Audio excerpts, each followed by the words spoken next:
చిన్న రబ్బరు బొమ్మ నిన్ను కని పెంచిన అబ్బెవరమ్మ బ్రహ్మను మించిన మొనగాడమ్మ ఆ మహనీయుని చూడాలే గమ్మున చెప్పవెలి చిరునామా మీ అయ్యేనా కాదల మామ నేనే ఆయన కాళ్ళను కడిగి పిల్లని ఎమ్మని అడగాలే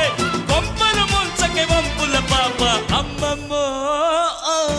కళ్ళను చూస్తే కాళ్ళే వణికి కాళ్ళను చూస్తే కళ్ళే తిరిగి ఏమైపోతామో మత్తును రేపే మహారాణి కొత్తగా ఉందే నీ బాణి ఔరా లేలా ఇది హౌరా మేళా నిలబడతేరా అది అమ్మటి స్టైలా కదిలే వెన్నెల శిల్పంలా